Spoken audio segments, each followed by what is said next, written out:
General salute to the Rattle President VDM. Hear this truth from me, the light at the tunnel. You see, the first ever podcast I accepted to be on was Out of the Box podcast. And the topic that interested me, that made me go, is discussing why no African country was in the decision-making table in UN, the Security Council of the UN. And I made my point then, and then some professors, some lawyers, and even some big clergymen, gave some feedbacks that weren't encouraging. Some said that I talked down on Mama Africa. Some said that I dodged the question, and some said that I beat about the bush. And again now, for the past couple of weeks, I've been seeing the same topic resurfacing in my FYP, in my, in all my social places, and I don't know why. It brings me to come and repeat this again. You see, I asked a question in one of the comment sessions that I went to, and the question I asked was, who is worthy in this decision-making chair that African citizens are fighting or clamoring for, that nobody, no member state is present in that decision-making seat in the UN? My question is, in all the African countries, who is worthy? I mean, the top 3 African countries or top 4 African countries that are out there: Nigeria, Ghana, South Africa, and probably Kenya. Okay, they are all having some, 19th century problem. They are still facing in 21st century. Ghana is still battling with mismanagement of funds. Ghana is still to this day still battling with flooding. I know that flooding can worry any state, but in that level, Nigeria is still battling insecurity. Nigeria is still battling corruption of the highest order, where contracts worth billions in dollars is being given to one man, and that contract never gets finished on time. Nigeria as a country is still battling the highest form of insecurity. South Africa is nothing to write home about. They are scared of their fellow black nation. In this 21st century, a black man doesn't want to see another black. Who really is worthy? Who really should sit in that seat in the UN? I mean, take a look at a country like Nigeria, for instance. The richest pastor is a Nigerian. That means, in other words, Nigeria invests so much into religion that they invest into their own well-being as a nation and as a people. Nigeria is still carrying out IMF bailout at its level. You know that the labor of our heroes past put together is not even worth $2. I mean, all the Nigerian currency, when you put it all together, is not even worth $2.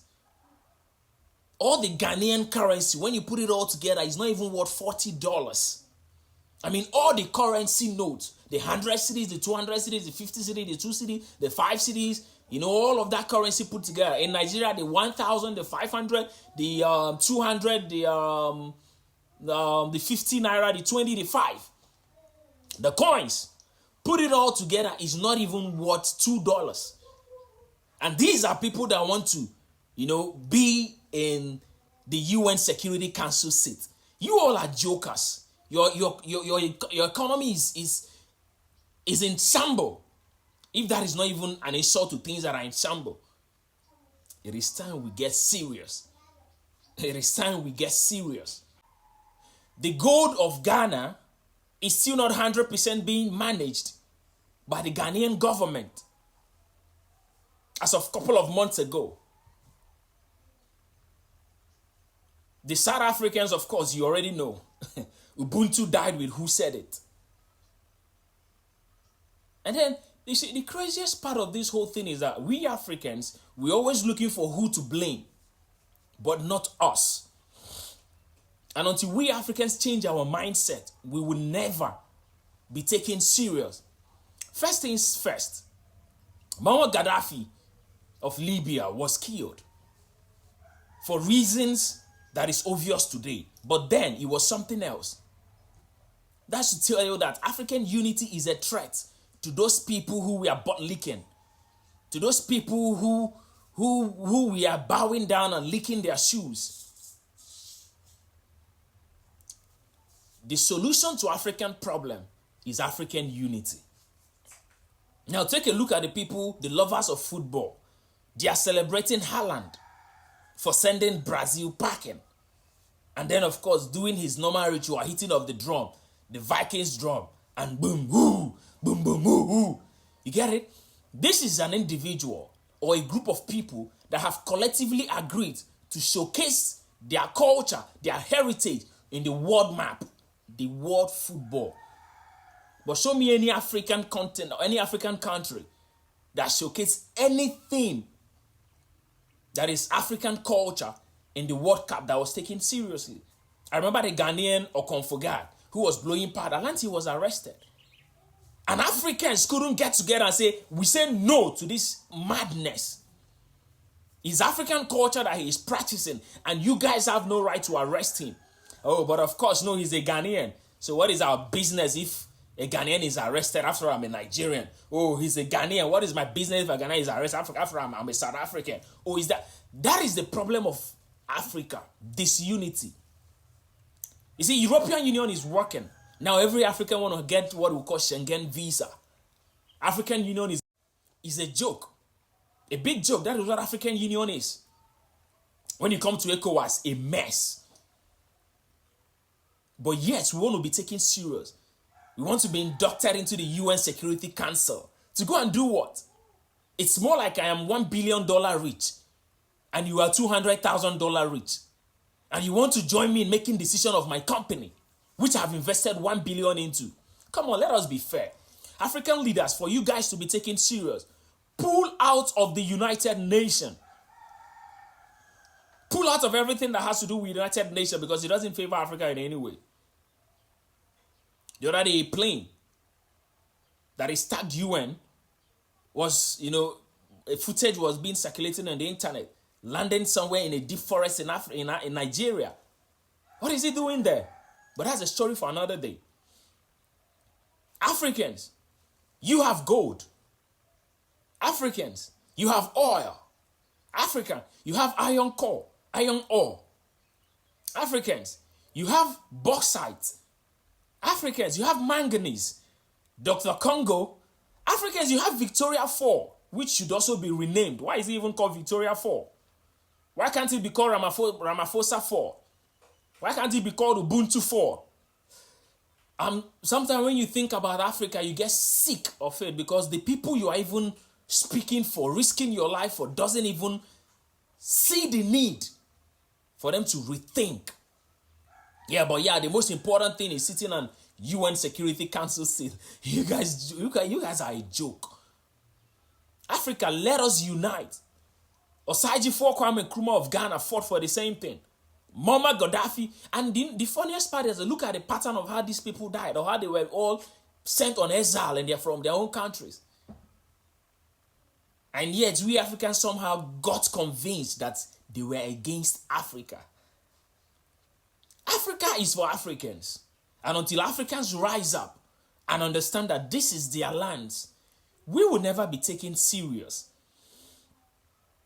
Africa should take care of the gold that comes from Africa. Decide what value is being sold for. Decide the value of the oil that is coming from Nigeria is being sold for. Decide the value of the diamond that is coming from Senegal is being sold for.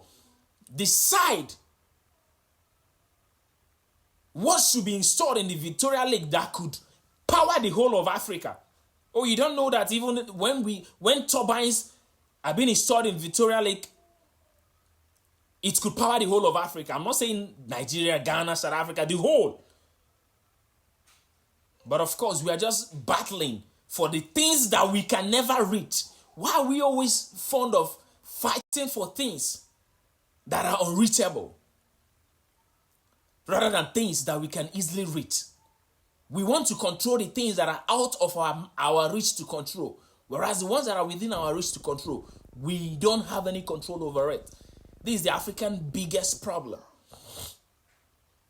Some people has been convinced that they have a house full of mansions somewhere up in the sky. So everything on this world is vanity upon vanity, and you see them dying in poverty. You see them crying every day. You see, this might come out to people in the wrong way, but I actually like what Tinubu of Nigeria is doing with the Nigerian economy. Because it is time you people know your value. It is time you people understand that it is a rat at home that told the rat in the bush that there is meat in the pot in the kitchen. And it is also until you, the Africans, know the value of what you've got that you will stop looking outward and start looking inward. There's a saying in Nigeria that what you're looking for Sokoto is actually in your Sokoto. But of course, no, your attention has been shifted. You see, it's this mental slavery that have gone too deep into the core root of Africans. The other day in Tunde Ednot page, where Oyakilome's son or cousin or whatever was preaching about Jesus cursing the fig tree. He said it wasn't about, season or this, and it was about showing results and not showing or not giving excuse. Bullshit. And then I commented something on it, and people were like, you say you claim you were once a prophet. What miracles did you do? Who ordained you? I'm like, are these people for real? You see, we are done. Africa is finished. You see, I know we are fucked, but to the extent of we being fucked is what I'm yet to unravel. Africa is in deep shit. And it takes reawakening. It takes reconstruction of the mind to set Africa free. We are down to the bottom of the drain, and we've not even seen that we are drowning. The water is here, and there is still soap in our eyes. Africa, wake up. African unity is the only solution to African problem. Not all these things we are all clamoring for. Africans, wake up. This is your land. Once you awake, you realize there is no heaven somewhere within for you. It's all here. Make it worth it. Peace, love, and light.